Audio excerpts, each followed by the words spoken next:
તો ચલો આજે એક એવી હૃદયસ્પર્શી વાર્તામાં ડૂબકી મારીએ. એક એવી વાર્તા જે બતાવે છે કે સફળતાની ટોચે પહોંચ્યા પછી પણ પોતાના મૂળ તરફ પાછા ફરવાનો અર્થ શું થાય છે. અને હા, એ પણ જોઈશું કે ક્યારેક એક સાવ નાની ઘટના આખી જિંદગીને કેવી રીતે એક નવો વળાંક આપી શકે છે. વિચારવા જેવી વાત છે નહીં? શું ખરેખર એક થપ્પડમાં એટલી તાકાત હોઈ શકે કે એ કોઈનું આખું જીવન બદલી નાખે? આમ તો માનવામાં ન આવે, પણ આપણી આજની વાર્તાનો પાયો જ આ સવાલ પર છે. ચાલો આ સવાલનો જવાબ શોધવા માટે એક અવિશ્વસનીય સફર પર નીકળીએ. તો વાર્તાની શરૂઆત થાય છે એક લાડકવાયા દીકરાથી. એક એવો પરિવાર જે ખુશીથી જીવી રહ્યો છે અને એમને તો સપનામાં પણ ખ્યાલ નથી કે એમની જિંદગીમાં કેવો મોટો વળાંક આવવાનો છે. વાત છે રામપુર ગામની. અહીં એક સરસ મજાનું કુટુંબ રહેતું હતું. પ્રેમાળ માતા-પિતા અને એમનો એકનો એક લાડકવાયો દીકરો. મા-બાપનું બસ એક જ સપનું હતું કે દીકરો સારો માણસ બને, એમાં સારા સંસ્કારોનું સિંચન થાય, અને એ માટે એમણે કોઈ કસર નહોતી છોડી. પણ જાણે તે હંમેશા બધું આપણે ધારીએ એવું નથી થતું. દીકરો જેમ જેમ મોટો થતો ગયો એમ એની સંગત બગડતી ગઈ. ગામના બીજા છોકરાઓ સાથે રખડપટ્ટી શરૂ થઈ અને જોતજોતામાં તો એ વ્યસનના રવાડે પણ ચડી ગયો. હવે મા-બાપ માટે આનાથી મોટી ચિંતાની વાત શું હોઈ શકે? અને હવે વાર્તામાં એ વળાંક આવે છે જેની આપણે વાત કરી રહ્યા હતા. એક એવી ઘટના, એક એવો નિર્ણય જેણે બધું જ બદલી નાખ્યું. હવે જુઓ, માનો પ્રેમ તો અપાર હોય, પણ સહનશક્તિની પણ એક હદ હોય છે. દીકરાના રોજના વર્તનથી કંટાળીને આખરે એનો ગુસ્સો ફૂટ્યો અને એ ગુસ્સામાં એમણે દીકરાને એક જોરદાર થપ્પડ લગાવી દીધી, સાથે કડક શબ્દોમાં શિખામણ પણ આપી. અને એ થપ્પડની અસર કદાચ માએ પણ નહીં વિચારી હોય. દીકરાના મન પર એટલી ઊંડી ચોટ લાગી કે એણે એક પળ પણ વિચાર ન કર્યો. એ જ રાત્રે કોઈને કશું કહ્યા વગર એ ઘર છોડીને જતો રહ્યો. તમે વિચારી શકો છો કે મા-બાપ પર શું વીતી હશે? એમના માટે તો આ એક બહુ મોટો આઘાત હતો. બસ પછી તો સમયનું પૈડું એવું ફર્યું કે વર્ષો વીતી ગયા. એક તરફ દીકરો પોતાના ભવિષ્ય માટે સંઘર્ષ કરતો રહ્યો અને બીજી તરફ ગામમાં એની માં એકલતામાં દિવસો કાઢતી રહી. એક બે નહીં, પૂરા 20 વર્ષ. વિચાર તો કરો, આ 20 વર્ષમાં ઘણું બધું બની ગયું. એ છોકરો જે ઘર છોડીને શહેરમાં આવ્યો હતો, એણે ગરીબી અને અસંખ્ય મુશ્કેલીઓનો સામનો કર્યો, પણ હાર ન માની. એ ભણ્યો, ગણ્યો અને આગળ વધ્યો. દુઃખની વાત એ હતી કે આ બધામાં એને એ પણ ખબર ન પડી કે ગામમાં એના પિતાજી હવે આ દુનિયામાં નથી રહ્યા. અને પછી 2 દાયકાના અથાગ પરિશ્રમ પછી એ દિવસ આવ્યો જ્યારે એ એક મોટો સાહેબ બની ગયો, એક જિલ્લા અધિકારી. અને ગામમાં શું હાલત હતી? એની માં હવે સાવ એકલી, પતિ તો રહ્યા નહોતા, અને દીકરો ક્યાં છે એની કોઈ ખબર નહોતી. બસ એની યાદોના સહારે એ દિવસો કાઢતી હતી. મનમાં ક્યાંક એક નાનકડી આશા હતી કે કદાચ એક દિવસે પાછો આવશે. અને હવે વાર્તા એક એવા રોમાંચક મોડ પર આવીને ઊભી છે જ્યાં ભૂતકાળનો એક નાનકડો ટુકડો વર્તમાનમાં આવીને બધું બદલી નાખવાનો છે. એક મોટો નિર્ણય લેવાનો છે.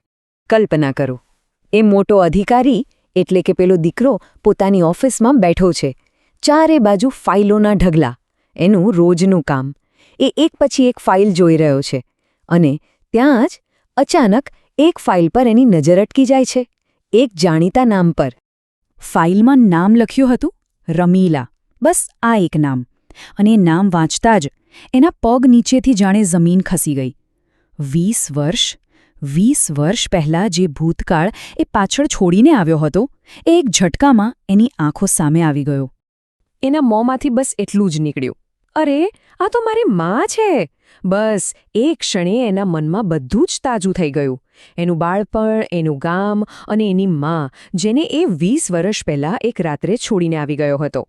અને પછી એક ક્ષણનો પણ વિલંબ કર્યા વગર એણે બધી ફાઇલો બાજુ પર મૂકી. પોતાના હાથ નીચે કામ કરતા અધિકારીઓને બોલાવીને સીધો આદેશ આપ્યો, આજનું બધું કામ બંધ, બીજું કંઈ નહીં થાય, મારે હમણાં જ મારા ગામ જવું છે.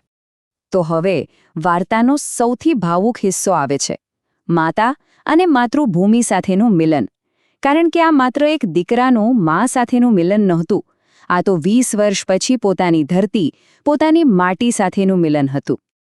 એ ગામ પહોંચ્યો, પણ સરકારી ગાડી ગામની બહાર જ ઊભી રખાવી અને પછી પગપાળા એ એક નાનકડી ઝૂંપડી તરફ ચાલવા લાગ્યો. એ જ ઝૂંપડી જ્યાં એનું બાળપણ વીત્યું હતું. બધી યાદો એકસાથે પાછી આવી રહી હતી. એણે જોયું તો અંદર એની વૃદ્ધ માં ચૂલ્હા પર કંઈક બનાવી રહી હતી. અચાનક એક સારો સૂટવૂટ પહેરેલો માણસ પોતાની ઝૂંપડી પાસે ઊભેલો જોઈને એ માં ચોંકી ગઈ. એમની આંખોની રોશની પણ હવે ઝાંખી પડી ગઈ હતી. એટલે એણે પૂછ્યું, "કોણ છો બેટા?" એ પોતાના જ દીકરાને ન ઓળખી શકી. માના મોઢેથી બેટા શબ્દ સાંભળીને એનાથી રહેવાયું નહીં. એ ધ્રુસકે રડી પડ્યો. એના ગળામાંથી અવાજ નહોતો નીકળી રહ્યો. માંડ હિંમત ભેગી કરીને એ બોલ્યો, "માં, હું નરેશ, તારો દીકરો." પહેલાં તો માને વિશ્વાસ જ ન આવ્યો, પણ જ્યારે એણે દીકરાના ચહેરાને સ્પર્શ કર્યો ત્યારે 20 વર્ષનો વિરહ આંસુ બનીને વહી ગયો અને બંને મા દીકરો એકબીજાને ભેટી પડ્યા. બસ એ મિલન પછી નરેશે નક્કી કરી લીધું. એણે પોતાના પદ અને સત્તાનો સાચો ઉપયોગ કર્યો. સૌથી પહેલાં તો પોતાની માની ઝૂંપડીની જગ્યાએ એક પાક્કું ઘર બનાવડાવ્યું. પણ એ ત્યાં જ ન અટક્યો. એણે આખા ગામનો ચહેરો બદલી નાખ્યો. પાક્કા રસ્તા, પાણી, વીજળી, ગામમાં બધી જ સુવિધાઓ લાવી દીધી. આ જોઈને ગામના લોકો ગદગદ થઈ ગયા અને કહેવા લાગ્યા, "વાહ, દીકરો હોય તો આવો." તો આ હતી નરેશ અને એની માની વાર્તા. પણ દરેક વાર્તાની જેમ આ વાર્તા પણ આપણને કંઈક શીખવી જાય છે. ચાલો સમજીએ કે આ વાર્તાનો સાચો બોધ શું છે. આખી વાર્તાનો સાર બસ એટલો જ છે કે જીવનમાં ભલે ગમે તેટલી ઊંચાઈ પર પહોંચી જઈએ, ગમે તેટલા મોટા સાહેબ બની જઈએ, પણ અભિમાન ક્યારેય ન કરવો. અને સૌથી અગત્યનું, આપણે ક્યાંથી આવ્યા છીએ, આપણા મૂળ, આપણા લોકોને ક્યારેય ન ભૂલવા જોઈએ. અને અંતે આ વાર્તા આપણને બધાને એક મોટો સવાલ પૂછીને જાય છે કે સફળતાનો સાચો અર્થ શું છે? શું મોટો હોદ્દો મેળવી લેવો, ખૂબ પૈસા કમાવવા એ જ સફળતા છે?